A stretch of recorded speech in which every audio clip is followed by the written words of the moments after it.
اعوذ باللہ من الشیطان اللعین الرجیم بسم اللہ الرحمن الرحیم رب اشرح لی صدری ویسر لی امری واحلل عقدۃ من لسانی یفقهوا قولی ان اللہ وملائکتہ یصلون علی النبی یا ایھا الذین آمنوا صلوا علیہ وسلموا تسلیما۔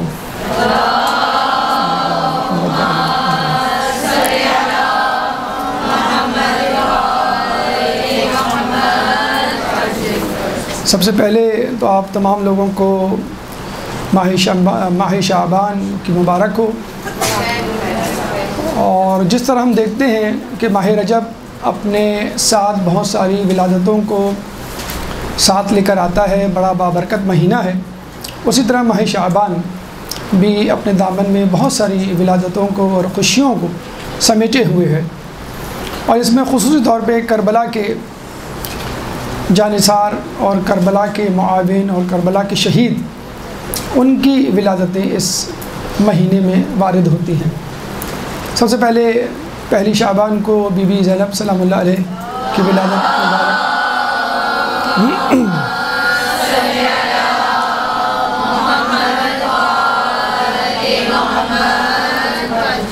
اس کے بعد 3 شعبان کو امام حسین مظلوم علیہ السلام کی ولادت۔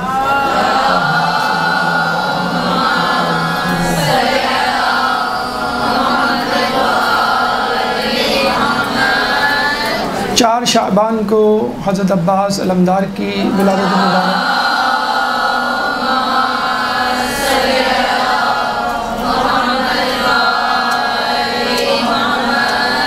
7 شعبان کو جناب قاسم علیہ السلام کی ولادت۔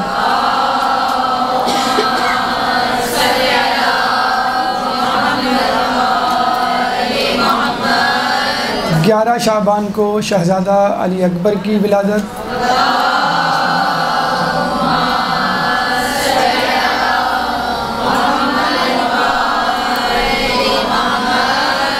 اور اس کے بعد سب سے اہم ولادت امام زمانہ عجل اللہ تعالی فرجہ۔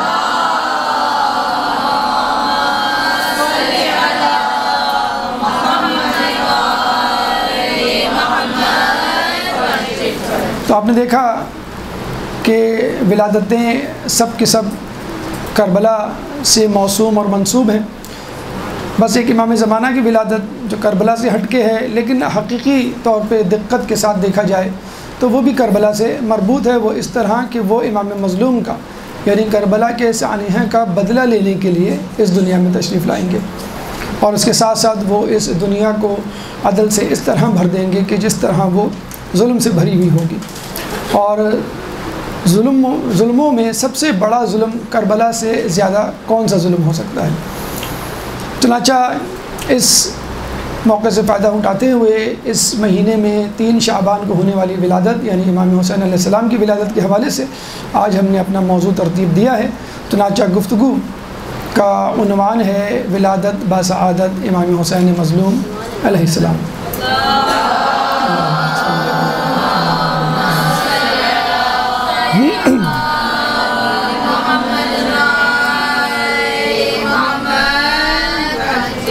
اللہ تعالیٰ نے انسانیت کی بقا اور ارتقاء کے لیے انبیاء اکرام اور مرسلین کا سلسلہ جاری کیا، اور اس کی اہمیت کا اندازہ آپ اس بات سے لگا سکتے ہیں کہ اللہ نے پہلے نبی بھیجا، پھر انسان پیدا کیا، اس کے بعد کتابیں نازل کی، اور پھر شریعتیں متعین کی، اور یہ سب کچھ اس لیے کیا کہ انسانیت گمراہ نہ ہو جائے۔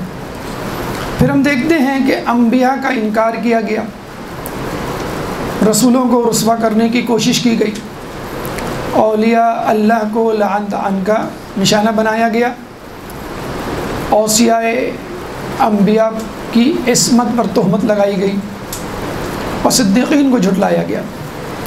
لیکن اس کے باوجود اللہ تعالیٰ نے اپنے انبیاء اور مرسلین کا سلسلہ منقطع نہیں کیا، یعنی اللہ کو یہ تو گوارا ہے کہ آدم علیہ السلام جنت سے نکالے جائیں، اللہ کو یہ بھی گوارا ہے کہ ابراہیم علیہ السلام آتش نمرود میں پھینکے جائیں، اللہ نے یہ بھی گوارا کر لیا کہ نوح علیہ السلام کی کشتی طوفانوں میں گر جائے، پھر اس کے بعد اللہ نے یہ بھی گوارا کیا کہ موسیٰ علیہ السلام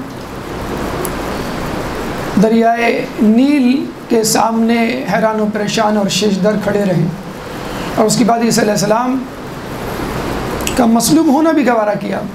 لیکن اللہ تعالیٰ نے یہ گوارا نہیں کیا کہ ہادیان الہی کے سلسلے کو منقطع کیا جائے۔ یہ الگ بات کہ انبیاء و مرسلین پر آنے والی آزمائشوں کے تحت ان کے حفظ و مراتب طے کیے گئے۔ چنانچہ ہم دیکھتے ہیں کہ اللہ تعالیٰ نے کسی کو کلیم اللہ کہا، کسی کو خلیل اللہ کہا، کسی کو مسیح کہا، اور کبھی چند رسولوں کو ایک دائرے میں محدود کر اولو العزم پیغمبر کا لقب عطا فرمایا، اور پھر اسی میں سے ایک نبی کو افضل و اعلیٰ تمام انبیاء تمام مخلوقات پر مقدم کیا، اور اس کو رحمت للعالمین احمد مصطفیٰ محمد مصطفیٰ صلی اللہ علیہ وسلم۔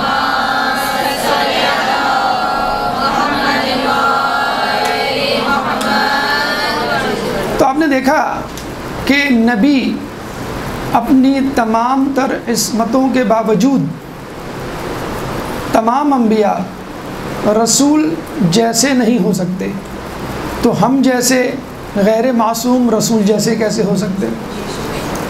اس کے بعد ہم دیکھتے ہیں کہ انبیاء کی ترسیل، رسولوں کی آمد و رفت کی وجہ سے اقوام دو حصوں میں تقسیم ہو گئی۔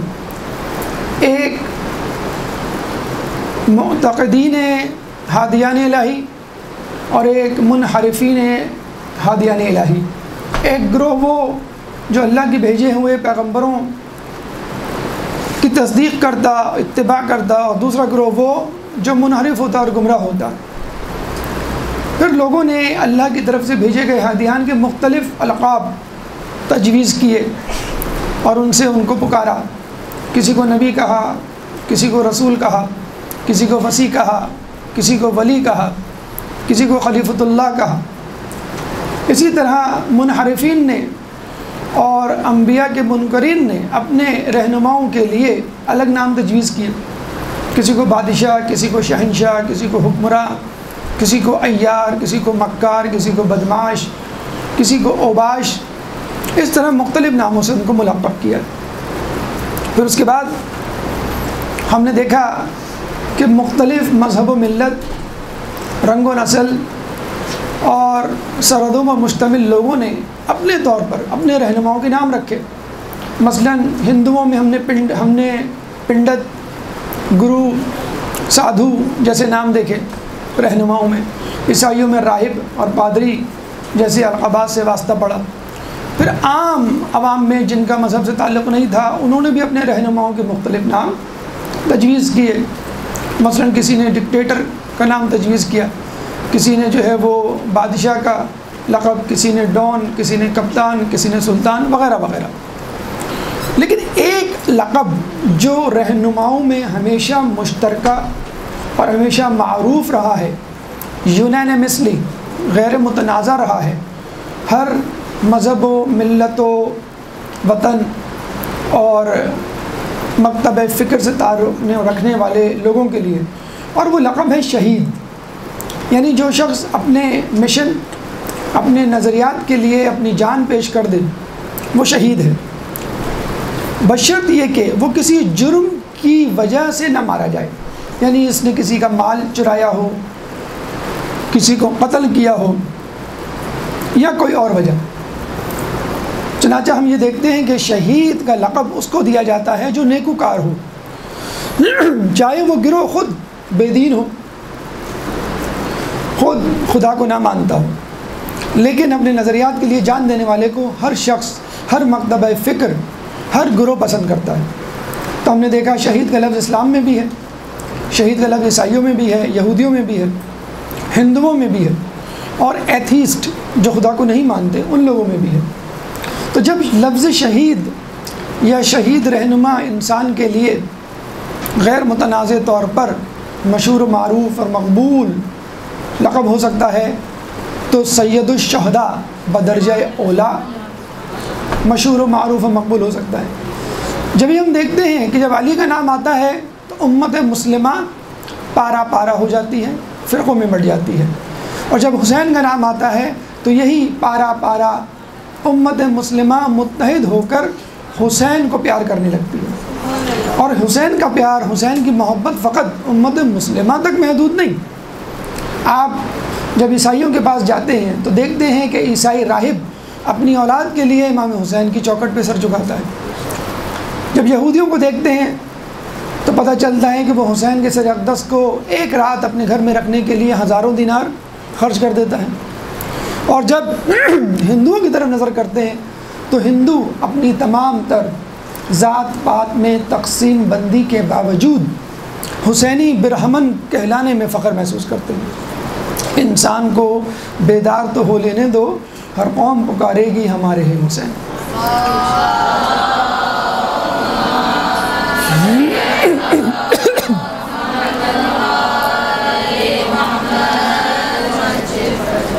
اور پھر اللہ تعالیٰ نے حسین مظلوم کو اس عظیم شہادت، اس عظیم قربانی کے عوض کچھ خاص عنایات مرحمت فرمائیں۔ مثلا روایات کے مطابق آپ کو جو ایک خاص تمغہ جو آپ کے سینے پہ سجا، وہ یہ کہ آپ کی نسل میں مسلسل 9 امام قرار دیے، کسی کو یہ اعزاز حاصل نہیں ہوا۔ پھر اس کے بعد آپ کی قبر مطہر کی خاک شفا کہلائی، جس کی قبر کی خاک شفا ہو تو پھر اس کی دعا کیا ہوگی، اس کی دوا کیا ہوگی۔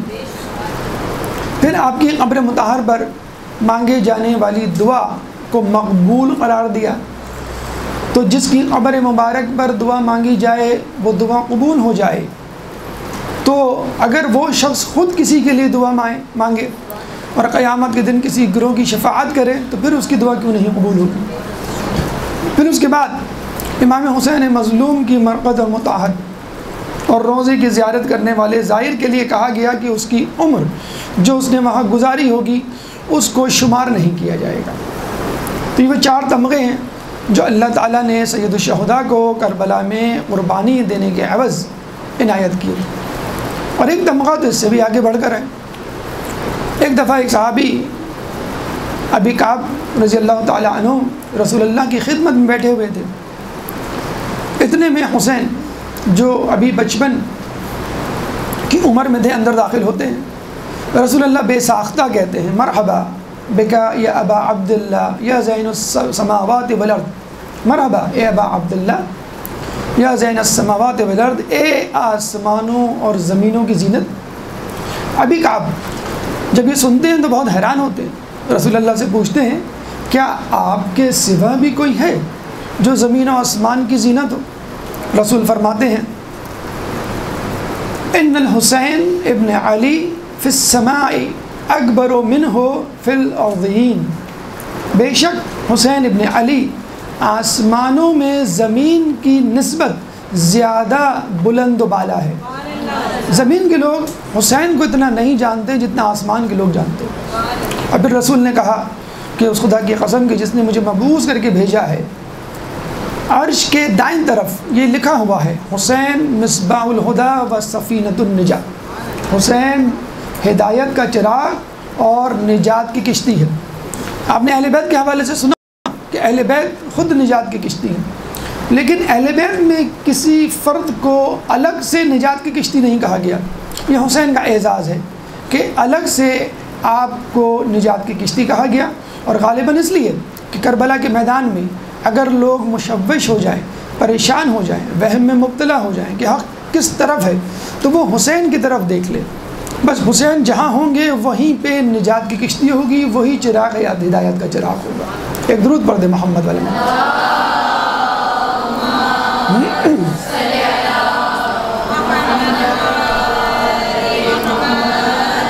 اس پس منظر کے بعد آپ کے اذہان کو ان کی ہموار سطح کو جشن ولادت امام حسین کی طرف راغب کرنے کے لیے ولادت سے پہلے کے واقعات یا ولادت سے پہلے امام حسین مظلوم کی منزلت اور مرتبہ اور مقام کیا ہے اس کا تھوڑا سا بس یہ منظر آپ کے سامنے پیش کرنا چاہیں گے قبل از ولادت۔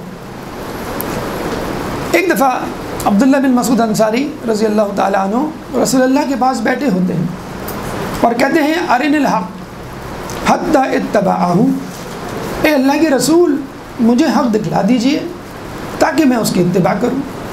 رسول نے سامنے والے کمرے کی طرف اشارہ کیا اور کہا کہ تم اس کمرے میں چلے جاؤ، یعنی گویا وہ کہنا چاہ رہے ہوں کہ حق اس کمرے میں ہے۔ جب آپ اندر داخل ہوتے ہیں تو پتہ چلتا ہے وہاں امیر المومنین نماز پڑھ رہے ہیں۔ نماز پڑھنے کے بعد وہ اپنے ہاتھوں کو بلند کرتے ہیں دعا کے لیے اور کہتے ہیں کہ اے اللہ تجھے محمد کا واسطہ میرے خطا کار شیعوں کو بخش دے۔ جب یہ سن کے عبداللہ بن مسعود باہر نکلتے ہیں تو دیکھتے ہیں کہ رسول اللہ اپنی جگہ پر کھڑے ہوئے نماز پڑھ رہے ہیں، اور نماز پڑھنے کے بعد اپنے ہاتھوں کو بلند کرتے ہیں اور کہتے ہیں اے اللہ تجھے علی کا واسطہ میری گناہ گار امت کو بخش دے۔ اب یہ سن کر عبداللہ بن مسعود بے ہوش ہو جاتے ہیں، رسول ان کو ہوش میں لاتے ہیں۔ کفرن بعد الایمان، اے عبداللہ بن مسعود کیا تم ایمان لانے کے بعد کافر ہوئے جاتے ہو؟ عبداللہ بن مسعود کہتے ہیں کہ مجھے سمجھ نہیں آ رہا، علی آپ کا واسطہ دے رہے ہیں اور آپ علی کا واسطہ دے رہے ہیں۔ تو رسول اللہ نے کہا کہ دیکھو ہم لوگ اس کائنات کو تخلیق کرنے سے 2000 سال پہلے پیدا کیے گئے اور ہم نے اللہ کی عبادت کی۔ اللہ نے سب سے پہلے میرے نور کو پیدا کیا اور اس نور کو شق کیا، اور اس کے بعد اس نور سے زمین و آسمان بنائے، چنانچہ میں زمین و آسمان سے افضل ہوں۔ اس کے بعد اللہ تعالیٰ نے علی کے نور کو شق کیا اور پھر علی کے نور سے لوح و قلم پیدا کیے، عرش اور کرسی پیدا کی، چنانچہ علی کا مقام و مرتبہ عرش اور کرسی سے زیادہ افضل ہے۔ پھر اس کے بعد امام حسن علیہ السلام کے نور کو پیدا کیا اور اس نور کو شق کرنے کے بعد اس نور سے لوح و قلم کو پیدا کیا، چنانچہ حسن لوح و قلم سے زیادہ افضل ہے۔ اس کے بعد حسین کے نور کو پیدا کیا، اس نور کو شق کیا، اس نور سے جنت اور حور العین کو پیدا کیا، چنانچہ حسین جنت اور حور العین سے افضل ہے۔ جب حسین کے نور سے جنت جو کہ حسن کی انتہا ہے پیدا کیا جائے تو خود حسین کی انتہا کیا ہوگی۔ اس کے بعد ہم دیکھتے ہیں کہ پوری کائنات میں اندھیرا چھا جاتا ہے، فرشتے پریشان ہو جاتے ہیں کہ ہم نے اتنا زیادہ اندھیرا اپنی زندگی میں کبھی نہیں دیکھا، خدا را اس میں روشنی کر تاکہ ہم چیزوں کو دیکھنے کے قابل ہوں۔ اللہ تعالیٰ نے ایک نور کو پیدا کیا، اس میں روح کو ملایا اور پھر اس نور اور روح کے مجموعے کو، مغلوبے کو لے کر اس سے اللہ تعالیٰ نے روشنی کو پیدا کیا، جس سے یہ پوری کائنات روشن ہوئی اور آج تک روشن ہے۔ تو یہ وہ پنجتن ہے کہ جن کے نوروں کو، جن کے انوار کو اللہ تعالیٰ نے حقیقی طور پہ اس دنیا کو تخلیق کرنے سے 2000 سال پہلے پیدا کر دیا تھا، اور یہ اس وقت سے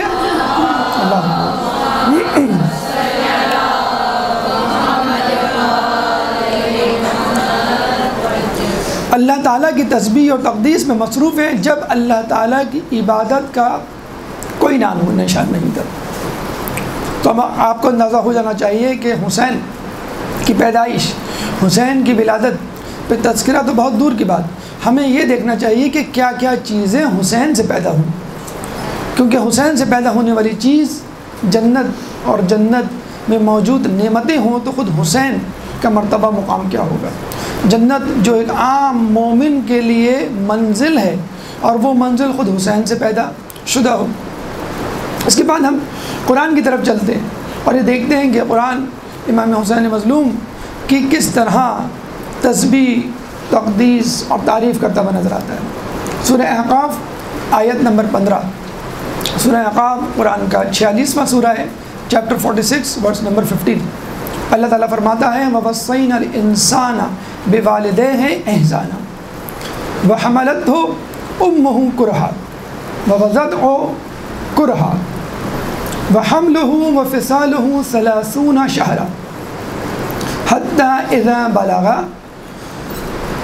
أَشُدَّهُ وَبَلَغَ 40 سَنَةً قَالَ رَبِّ أَوْزِعْنِي